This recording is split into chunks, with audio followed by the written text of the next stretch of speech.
ఈ దినము మనము దుర్గములను పడగొట్టుట అనే అంశం మీద మనము ధ్యానిద్దాము. Casting down strongholds or fortresses అంశం మీద మనము ధ్యానిద్దాం. ఒకసారి కొరింథీయులకు రాసిన రెండో పత్రిక 10వ అధ్యాయము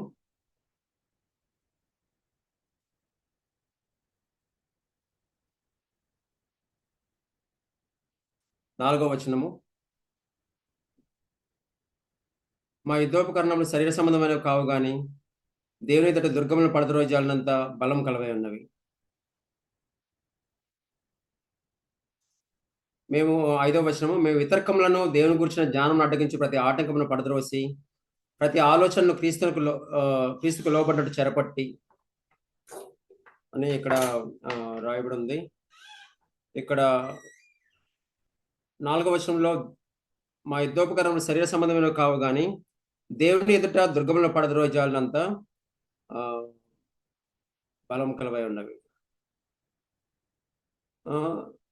చూడండి, మన క్రైస్తవ జీవితంలో యవనస్తులుగా దేవుడు మనల్ని దర్శించినప్పుడు దేవుడికి ప్రత్యేకమైన ఉద్దేశం ఉంటుంది. దేవుడు ఎంతో గొప్ప ప్రణాళికలతో పర్పసెస్తో దేవుడు తన యొక్క వెలుగును మన జీవితంలో దయచేశాడు. ఆ యొక్క వెలుగు మన జీవితంలో ప్రసరించినప్పుడు, మనము వెలుగులో నడుస్తున్నప్పుడు మనము దేవుడి యొక్క డెస్టినీ రీచ్ అవ్వాలని చెప్పి దేవుడి యొక్క ఉద్దేశమే ఉన్నది. ఎందుకు అనేక సార్లు మనుషులు, క్రైస్తవులు ఎందుకు దేవుడు నిర్ణయించిన డెస్టినీని ఎందుకు రీచ్ అవ్వలేకపోతారని చెప్పి అంటే, అపవాది అనేక సార్లు క్రైస్తవుల హృదయంలో, జీవితంలో, ముఖ్యంగా యవనస్తుల హృదయంలో దుర్గములను కట్టి, మొట్టమొదట వాల్స్ కడతాడు. తర్వాత దుర్గములను కట్టి దుర్గంలోనే జీవించి వారి యొక్క ఆలోచన విధానాలన్నీ దుర్గంలోనే ఉన్నట్లుగా చేసి బంధించి వేస్తాడు. కాబట్టి వారు దేవుడు ఏదైతే నిర్ణయించారో ఆ యొక్క డెస్టినీ రీచ్ అవ్వలేక వారు దుర్గంలోనే వారు ఉండిపోతారు. ఇప్పుడు క్రైస్తవ జీవితంలో అనేకమైన దుర్గాలు అంటే స్ట్రాంగ్ హోల్డ్స్ చాలా ఉన్నాయి. కానీ మనం కొన్నిటి గురించి మనము ఇదను మనం ధ్యానిద్దాం. క్రైస్తవులు, ముఖ్యంగా యవనస్తులు ముందుకు వెళ్లకుండా వారిని ఆపేది ఏంటి? మొట్టమొదటిగా చూసినట్టయితే అపవాది చెప్పే అబద్ధములు ఒక దుర్గం వలె ఉండి వారిని వారిని బంధించి ఆ యొక్క ఆలోచన విధానంలో వారిని బంధించి వేసి వారిని ముందుకు వెళ్లకుండా వాడు చేస్తూ ఉంటాడు. అపవాది ఎలాగ బంధిస్తాడండి? దేవుడు నిన్ను ప్రేమించట్లేదు, దేవుడు నీవు పాపం చేశావు కాబట్టి ఇంక దేవుడు నిన్ను క్షమించడు, నువ్వు ఇక్కడ పడిపోయావు కాబట్టి ఇంక నీకు నిరీక్షణ లేదు, నీ స్థితి ఇంక అంతే, మనుషులు ఎవరు నిన్ను ప్రేమించట్లేదు, దేవుడు కూడా నిన్ను ప్రేమించట్లేదు అని చెప్పి వాడు అబద్ధములతో వాడు మనుషుల యొక్క మైండ్ని కరప్ట్ చేసి వాడి యొక్క అబద్ధాలు నమ్మినట్లుగా చేసి ఆ దుర్గములో వారి యొక్క మైండ్ని వాడు ఆ స్ట్రాంగ్ హోల్డ్లో వాడు బంధించి వేస్తాడు. సో వారు ఇంకా నిరాశ నిస్పృహలతో వారు జీవిస్తా దేవుడు ఏదైతే నిర్ణయించారో దాన్ని చూడకుండా సైతాన్ అబద్ధాలను నమ్మి ఆ యొక్క స్ట్రాంగ్ హోల్డ్లో వారు ఉండిపోతారు. కానీ యేసుప్రభు యొక్క ఉద్దేశము ఆ విధంగా ఉండుట యేసుప్రభు యొక్క ఉద్దేశం కాదు. ఆ యొక్క దుర్గములను పడద్రోయబడి మనం విడుదల పొంది, ఆ మెంటల్ స్ట్రాంగ్ హోల్డ్స్ నుంచి విడుదల పొంది మనం బయటకు వచ్చి దేవుడి యొక్క ఉద్దేశములు నెరవేర్చడం అనేది దేవుని యొక్క ఉద్దేశం. అందులో ఇక్కడ ఏమని రాయబడి ఉంటుందండి? 5వ వచనంలో, మేము వితర్కములను దేవుని గురించిన జ్ఞానం అడ్డగించి ప్రతి ఆటంకమును పడద్రోసి ప్రతి ఆలోచనను క్రీస్తుకు లోబడినట్టు చెరపట్టి అంటారు. మేము వితర్కములను దేవుని గురించిన జ్ఞానమును అడ్డగించి ప్రతి ఆటంకమును. ఇంగ్లీష్లో ఏముంటుందంటే, ఒక ట్రాన్స్లేషన్లో casting down imaginations and every lofty thing that exalts itself against God అంటారు. against the knowledge of God, casting down every imagination. మన ఊహలు, ఆలోచనలు, మన వైఖరి వాడు ఎక్కడైతే బంధించాడో వాటిని అన్నిటినీ casting down imaginations, every every lofty thing that exalts itself against knowledge of God. దేవుని యొక్క జ్ఞానానికి వ్యతిరేకంగా ఇచ్చించుకునే ప్రతి ఒక్క దాన్ని పడద్రోసి అని చెప్పి అంటారు అని రాయబడ్డ. ఎలాగా బయటకు వస్తామండి? ఆ స్ట్రాంగ్ హోల్డ్, అపవాది బంధించిన బంధకాల్లోంచి దేవుడు ఏ విధంగా తీసుకొస్తాడో మనము చూస్తాం. ఎరికో గోడలు ఏ విధంగా కూలిపోయినాయో మనకు తెలుసు. వారు ఒకసారి చూడండి, యెహోషువ గ్రంథం 6వ అధ్యాయంలో, యెహోషువ గ్రంథం 6వ అధ్యాయం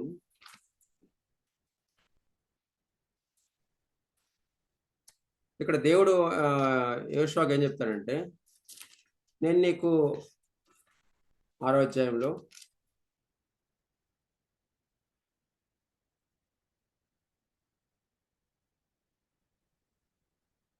2వ వచనంలో, అప్పుడు యెహోవా యెహోషువతో ఇట్లానే, చూడు నేను యెరికోను దాని రాజును పరాక్రమం గల శూరులను నీ చేతికి అప్పగించున్నాను.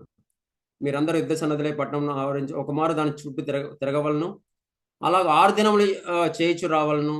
7 యాజకులు పొట్టేలు కొమ్ము బూరలను పట్టుకుని ముందుగా నడవలను. 7వ దినం మీరు 7 మార్లు పట్టణం చుట్టూ తిరుగుచుండగా యాజకులు బూరలు నొదవలను. మానక కొమ్ములతో వారు ధ్వని చేయుచుండగా మీరు బూరల ధ్వని విన్నప్పుడు జనులందరూ ఆర్భటంగా కేకలు వేయవలను అని చెప్పి దేవుడు చెప్తాడు.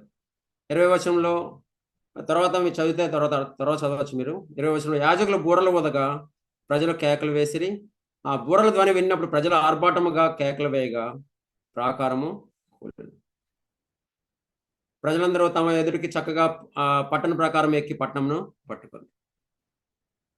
దేవుడు ఏదైతే చెప్పాడో వారు ఆ విధంగా చేసినప్పుడు, బోర్లు వదినప్పుడు, ప్రజలు కేకలు వేసినప్పుడు, దేవుడు చెప్పినట్టు చేసినప్పుడు ఆ యొక్క కేకలు వేయగా ప్రాకారము ఎరుకో గోడలు కూలిపోయాయి. మన జీవితంలో కూడా దేవుడు చెప్పినట్టు చేసినప్పుడు, యేసు ప్రభు ఏం చెప్పారు? నువ్వు సిలోయం కోనటుకు వెళ్ళి వాడి కళ్ళకు బురద పూసి ఉమ్ముతో రాసి సిలోయం కోనటుకు వెళ్ళి నువ్వు కడుక్కో అని చెప్పాను. సో వాడు కడుక్కున్నప్పుడు వెంటనే వాడు స్వస్థత పొందినాడు. యేసు ప్రభు ఏ విధంగా చెప్పారో మనము విశ్వసించి దాన్ని ఫాలో అయినప్పుడు మనం ఆ యొక్క కోటల నుండి మనము బయటకు వస్తాం. నన్ను వెంబడించుము అని చెప్పి తన శిష్యుడికి చెప్పినప్పుడు పేతురు యోహాను యాకోబులకు వారు చెప్పినప్పుడు వారు ప్రభువుని వెంబడించినారు. తర్వాత ఒకసారి రోమిల్ రాసిన పత్రిక 4వ అధ్యాయం చూద్దాం ఒకసారి. దేవుడు చెప్పినట్టు మనము, ఎందుకంటే అపవాది ఎల్లప్పుడూ మనల్ని దేవుని వాక్యంకు వ్యతిరేకముగా, దేవుని వాక్యం నమ్మకుండా వాడి అబద్ధాలు నమ్మినట్టు వాడు నమ్మునట్లు చేసి మనల్ని బంధించే దుర్గంలో బంధించాలని చెప్పి వాడు చూస్తూ ఉంటాడు. కానీ చూడండి, అబ్రహాం ఏం చేశాడు చూడండి. అబ్రహాం రోమిల్ రాసిన పత్రిక 4వ అధ్యాయము 18వ వచనము, నీ సంతానము ఇలాగుండనని చెప్పిన దాన్ని బట్టి తన అనేక జనములకు తండ్రి అగునట్లు నిరీక్షణకు ఆధారం లేనప్పుడు అతడు నిరీక్షణ కలిగి నమ్మాను. మరి అతడు విశ్వాసం అందు బలహీనుడు కాక రమారమి 100 ఏళ్ల వయసు గలవాడే ఉండి అప్పటికి తన శరీరము మృతతుల్యమైనట్టును సారా గర్భమును మృతతుల్యమైనట్టును ఆలోచించను గాని అవిశ్వాసం వలన దేవుని వాగ్దానం గురించి సందేహింపక. అవిశ్వాసం వలన దేవుని వాగ్దానం గురించి సందేహింపక, దేవుని మహింపరచి ఆయన వాగ్దానం చేసిన దాన్ని నెరవేర్చడానికి సమర్థుడని రూఢిగా విశ్వసించి విశ్వాసం వలన బలం పొంది. చూడు, 100 ఏళ్ల వయసు వాడైనప్పుడు సంతానం ఎలా కలుగుతుంది అని చెప్పి అనుకుంటారు. కానీ అతడు దేని మీద విశ్వాసం ఉంచాడండి? దేవుడి యొక్క వాగ్దానాల మీద విశ్వాసం ఉంచాడు. నేను ఈ మధ్య ఆలోచిస్తున్నాను. ఎలాగా ఇది ఎలా సాధ్యం అని చెప్పేసి ఒకళ్ళు అంటున్నారు. ఎలా సాధ్యం? అది అవ్వదు ఇది. అదవ్వదంటే నేను మామూలుగా ఒక క్యాలెండర్స్‌లో వాక్యం చదువుతా ఉంటాను. చదివినప్పుడు ఆ! అక్కడ వాక్యం ఏం కనిపించిందంటే అక్కడ ఆయన వాగ్దానములన్నీయు ఆయన యందు అవునన్నట్టుగానే ఉన్నవని చెప్పేసి ఒక వాక్యం చూశాను. అప్పుడు అనుకున్నాను. ఇంగా హ్యూమన్‌లీ స్పీకింగ్ అది అసాధ్యమే. మానవరీతిగా చూస్తే అది అసాధ్యమే. కానీ దేవుడి వాగ్దానం అక్కడ ఉంది కాబట్టి, దేవుడి వాగ్దానం ముందు నేను విశ్వాసం ఉంచినట్టయితే, అది సాధ్యమని చెప్పేసి నేను నమ్మాను. కాబట్టి మనుషులకు అసాధ్యమైంది దేవుడికి సాధ్యం కాబట్టి, దేవుడి యొక్క వాగ్దానం పట్టుకొని మనము దేవుడి వద్దకు వెళ్ళినప్పుడు, దేవుడు మన జీవితంలో నిరీక్షణ లేని సమయంలో దేవుడు మనకి నిరీక్షణ దయచేస్తాడు. ఏవైతే ఆహ్, ఇంక నీకు నిరీక్షణ లేదు, నీ పని అయిపోయిందని చెప్పేసి ఎప్పుడైతే ఎవరైనా అన్నట్టయితే, సైతాను మన దగ్గరకొచ్చి అబద్ధం చెప్పినట్టయితే, ఆ! మనం వెంటనే ఇదిగో దేవుడి యొక్క వాగ్దానం నాకుంది. కాబట్టి దేవుడిది నన్ను బలపరచు క్రీస్తు ద్వారా నేను సమస్తము చేయగలను అపోస్తలుడైన పౌలు చెప్పిన విధముగా. నేనెప్పుడు బలహీనుడినో నేను అప్పుడే బలవంతుడినని చెప్పేసి దేవుడి వాక్యం ఉంది కాబట్టి, దేవుడి యందు మనము నిరీక్షణ ఉంచుదాం. దాని ద్వారా మనము ఆ దుర్గములను పడగొట్టి, ఆ సైతాను యొక్క అబద్ధములని దుర్గాలను పడగొట్టి, మనము దేవుని కొరకు యవ్వన కాలంలోనే ఏదో 40 సంవత్సరాలు, 50 సంవత్సరాలప్పుడు జీవించడం కాదు గానీ, యవ్వన కాలంలోనే మనం దేవుని కొరకు బలవంతులుగా జీవించగలం. రెండవదిగా దుర్గములు ఏంటంటే, మన జీవితంలో ఉన్న దుర్గములేంటంటే, సెల్ఫ్ విల్ అనేది, మన స్వీయ చిత్తం అనేది ఒక బలమైన దుర్గముగా ఉంటది. ఎలాగది ఆపరేట్ అవుద్దండి? సెల్ఫ్ విల్ అనేది ఎలాగ ఆపరేట్ అవుతది? ముందు ఒక గోడల కింద కట్టబడతది. ఆ! అనుకుంటా ఉన్న స్వయ చిత్తం నెరవేర్చుకుంటున్నాం కదా! చిన్న చిన్న విషయాలే కదా! అని జెప్పేసి మనం అనుకుంటాము. తర్వాత ఒక సెల్ఫ్ విల్ అనేది మన జీవితంలో ఒక దుర్గము కింద తయారవుతది. ఆ! నేను పలానా మార్గంలో వెళ్ళినట్టయితే నేను సంతోషంగా ఉండగలను. పలానా మార్గంలో పలానా జాబ్ చేస్తే నాకు ఎక్కువ సాలరీ వస్తది కాబట్టి అక్కడ నేను సుఖవంతమైన జీవితం జీవించగలను. ఇయన్నీ ఒక సెల్ఫ్ విల్. నా మా ఇతరులకేం తెలీదు. మన భవిష్యత్తు గురించి మనమే ప్లాన్స్ వేసుకొని, ఆ! ఈ మార్గంలో వెళ్ళినట్టయితే నేను చాలా సంతోషంగా ఉండగలని జెప్పేసి, సెల్ఫ్ విల్‌తో కూడిన ఆ దుర్గంలో బంధింపబడి మనము వెళ్ళిపోతా ఉంటాం.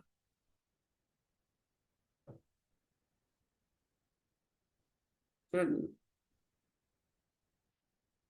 అలాగా అపవాది మనల్ని బంధించి, మనం దేవుడు నిర్ణయించిన డెస్టినీ నుండి వాడు దూరం చేయడానికి చూస్తా ఉంటాడు. సెల్ఫ్ విల్ అనే దుర్గములో మనల్ని బంధించి.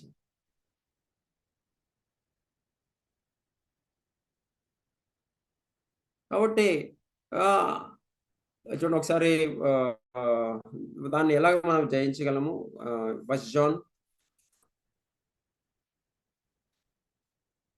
First John second chapter.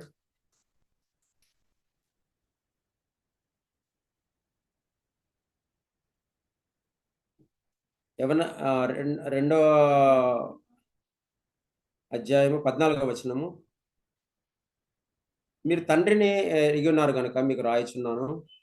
తండ్రులారా మీరు మీరు ఆది నుండి ఉన్నవాడిని ఎరిగి ఉన్నారు గనుక మీకు రాయుచున్నాను. చూడండి ఈ వాక్యం చూడండి. యవనస్తులారా మీరు బలవంతులు. దేవుని వాక్యం మీ యందు నిలిచున్నది. మీరు దుష్టుని జయించి ఉన్నారు గనుక మీకు రాయుచున్నాను. యవనస్తులారా మీరు బలవంతులు. దేవుని వాక్యం మీ యందు నిలిచుచున్నది. దేవుని వాక్యము మనలో నిలిచి ఉన్నప్పుడు మనం దుష్టుని జయించే వాళ్ళలాగా ఉంటామని చెప్పేసి ఇక్కడ రాయబడుతుంది. దేవుని వాక్యం మీ యందు నిలిచున్నది. మీరు దుష్టుని జయించి ఉన్నారు గనుక మీకు రాయుచున్నాను. ఆ యొక్క ఆహ్, దేవుని వాక్యం ఏంటండి? దేవుడు ఈ లోకంలో అందరికంటే నన్ను ఎక్కువగా ప్రేమిస్తున్నారు. దేవుడు నన్ను దేవుడు ఈ లోకంలో నా యొక్క ఆత్మను ఎక్కువగా విలువగా ఎంచుతున్నాడు. నేను ఎటువంటి స్థితిలో ఉన్నా సరే యేసుప్రభు యొద్దకు వచ్చినట్టయితే యేసుప్రభు నన్ను క్షమించి నా పరిస్థితిని బాగు చేయగలడు. ఈ లోకంలో యేసుప్రభు ఒక మాట చెప్తారు కదా, లోకమంతా సంపాదించుకొని నీ యొక్క తన ఆత్మను పోగొట్టుకుంటే వానికి ఏం ప్రయోజనం అని చెప్పేసి యేసుప్రభు ఒక మాట చెప్తారు. చూడండి, ఇటువంటి దేవుడి వాక్యాలు మనం నమ్మినప్పుడు దేవుడు నన్ను ఈ లోకంలో సృష్టి అంతటి కంటే నన్ను ఎక్కువగా ప్రేమిస్తున్నాడు. దేవుడు నన్ను ఎటువంటి స్థితిలో అయినా సరే నేను ప్రభు దగ్గరకు వచ్చి పశ్చాత్తాపడినప్పుడు నన్ను ఆయన నా యొక్క స్థితిగతులు నా యొక్క పరిస్థితులను మార్చగలడు. నా యొద్దకు వచ్చేవారిని నేను ఎంత మాత్రం త్రోసివేనని చెప్పి చేసినప్పుడు చెప్పారు కనుక నాకు నిరీక్షణ ఉన్నది అని చెప్పేసి ఇటువంటి మాటలు మనం నమ్మినప్పుడు మనం ప్రభువుని మనము ఆ యొక్క బంధకాల నుంచి దుర్గంలో నుంచి మనము బయటికి వస్తాం. ప్రభు తీసుకొస్తారు. దేవుడి వాక్యం నమ్మినప్పుడు మనం ఆ దుర్గం నుంచి మనం బయటకు వస్తాం. దేవుడు తీసుకుని వస్తాడు. మనం ఎటువంటి దుర్గంలో ఉన్నామో మనము గమనిస్తున్నామండి. ఆ యొక్క యాత్రికన్ ప్రయాణంలో ఒక క్రైస్తవుడు వెళ్ళి ఆ నిరాశ రాక్షసుడనే ఆ యొక్క గుహలోనికి వెళ్తాడు. ఎంతో నిరాశతో నిస్పృహతో నిండిపోతాడు. అక్కడ ఇంకొక తాళపు చెవి దొరుకుతుంది. దేవుని వాగ్దానం అనే తాళపు చెవి తీసుకుని దాని నుంచి ఆయన బయటికి వస్తాడు.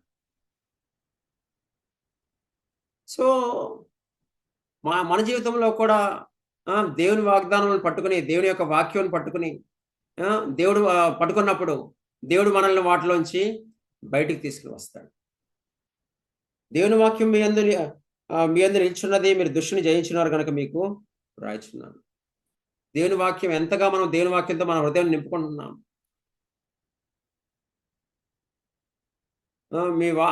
దేవుని వాక్యము మన అందరు నిల్చున్నప్పుడు నీ ఎదుట నేను పాపం చేయకున్నట్లు నీ వాక్యం నా హృదయంలో దాచుకున్నాను అని చెప్పేసి భక్తుడు సెలవిస్తాడు. చూడండి, ఆ విధంగా మనము దేవుని వాక్యంతో మన జీవితాలను మనం నింపుకుంటున్నాము. దేవుని వాక్యం ద్వారా, ప్రార్థన ద్వారా, మనము దేవుడి బిడ్డలతో సహవాసం ద్వారా మనం ఇటువంటి బంధకాల నుంచి మనము దుర్గం నుంచి మనము బయటికి రాగలం. మూడవదిగా మరి యొక్క దుర్గం ఏంటంటే మన యొక్క స్టేటస్, మన యొక్క హోదా, మన క్యాస్ట్ అనే దుర్గం. నేను హయ్యర్ క్యాస్ట్, వారు లోవర్ క్యాస్ట్. నేను హైలీ ఎడ్యుకేటెడ్, వారు లో ఎడ్యుకేటెడ్. నేను రిచ్, వాళ్ళు పూర్. చూడండి, ఈ యొక్క మైండ్ సెట్ మనలో ఉన్నప్పుడు ఆ దుర్గంలో మనము బంధించబడి ఉంటాం. కానీ దేవుడు ఎన్నడూ ఇటువంటి దుర్గాల్లో మనం బంధించబడి ఉండాలని చెప్పేసి దేవుడు కోరుకోవట్లేదు. దేవుడు వాటి నుంచి మనం బయటకు వచ్చి నేను ఈ దినమందు యేసుప్రభు నన్ను రక్షించకపోతే నేను కూడా వారి వలె నశించిపోయేవాడిని కదా. నేను ఎక్కువ స్పిరిచువల్ స్టాండర్డ్లో ఉన్నాను, వారు తక్కువ స్పిరిచువల్ స్టాండర్డ్లో ఉన్నారు. చూడండి, అటువంటి కంపారిజన్తో కూడిన ఆ యొక్క దుర్గంలో మనం ఉండిపోయి మనం అంతా ఆ దేవుడి యొక్క చూడండి, ఎల్లప్పుడూ God resist the proud but gives grace to the humble అని చెప్పేసి దేవుడి వాక్యం చూస్తాం. దేవుడు అహంకారాలు ఎదిరించి దేవుళ్ళకు కృపను గ్రహించని చెప్పేసి ఉంది. కాబట్టి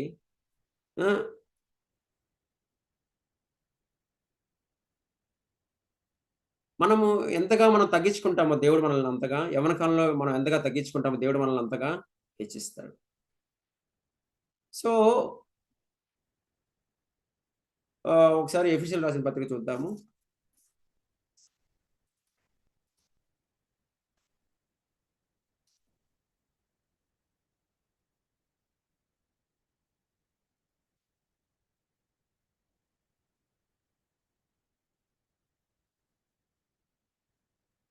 ఇప్పుడు 13వ వచనంలో, రెండో అధ్యాయం 13వ వచనంలో, ఆయన మునుపు దురస్తులైన మీరు ఇప్పుడు క్రీస్తు యేసునందు క్రీస్తు రక్తం వలన సమీపస్తులై ఉన్నారు.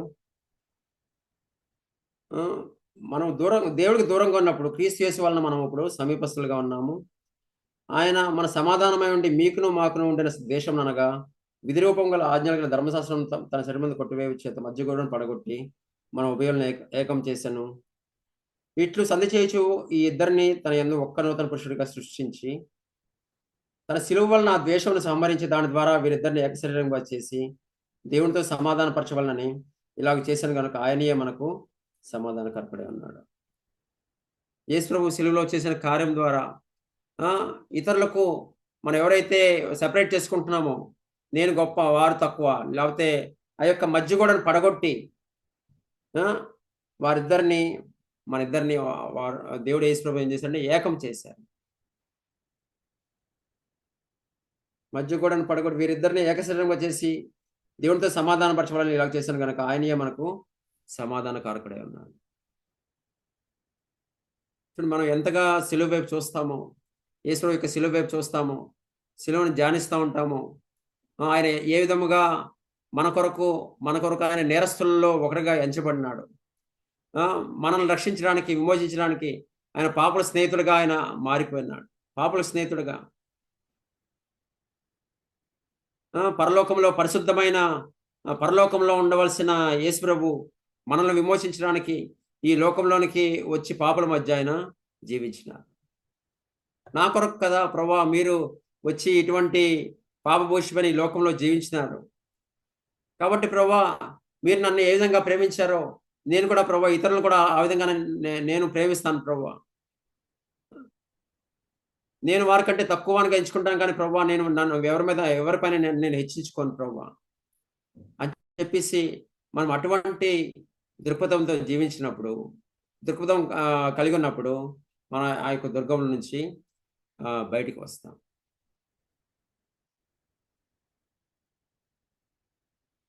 చూడండి నిజంగా దేవుడి వాక్యం వింటున్నప్పటికీ, ప్రార్థన చేస్తున్నప్పటికీ, దేవుడి సన్నిధికొచ్చి మనం అందరితో సహవాసం చేస్తున్నప్పటికీ, మనం బంధింపబడిన దుర్గములను బట్టి, మన మైండ్‌లో నిర్మింపబడిన దుర్గములను బట్టి ఆ! మనం ఇంకా ముందుకు సాగలేని వారు సంవత్సరం గడుస్తున్నా సరే ముందుకు సాగలేని వారి వలె మనము ఉంటాము. కాబట్టి మనము ప్రభా ఈ సెల్ఫ్ విల్ అనే దుర్గము. ఈ ఈ యొక్క హయ్యర్‌గా థింక్ చేసే దుర్గము. ఆ! ఇంకా ప్రభా ఇంకా సైతాను అబద్ధములు నమ్మే ఆ యొక్క దుర్గము. ఆ మైండ్ సెట్ వీటన్నిటి నుంచి విడిపించబడాలని చెప్పేసి మనము ప్రార్థన చేసుకుందాం.